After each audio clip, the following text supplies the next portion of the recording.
The cabinet members, we have please all of the cabinet members, all of them to please stand for that so that everyone.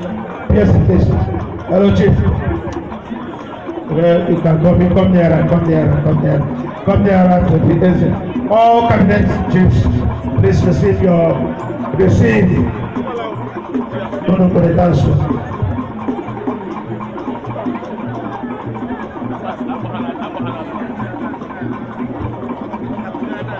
Honorable Obinna Ekekwe, Adekela for services, both to Amune-Ovim community, to Abia State, to Nigeria.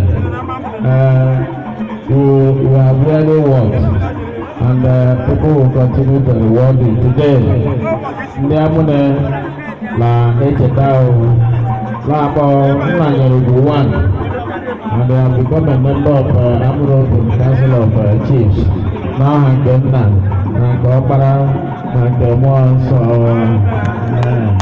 thank you.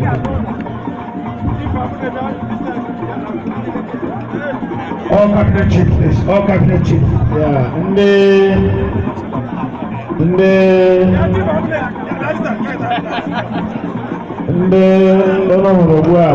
cabinet. Amune Council of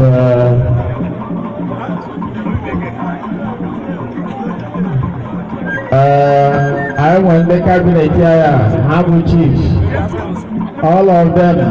I'm elevate to high chief.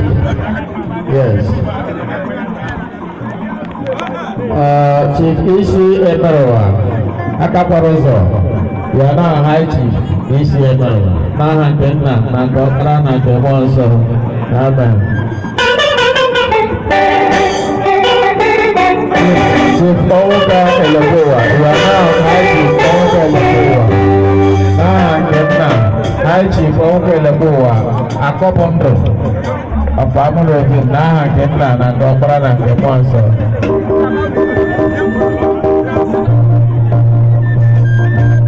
Chief PIG, you are now high chief PIG. Ebejoni, Nahan Kenna, Nakokra, Nakemonso. Yeah. Chief, you are now high chief. Also one.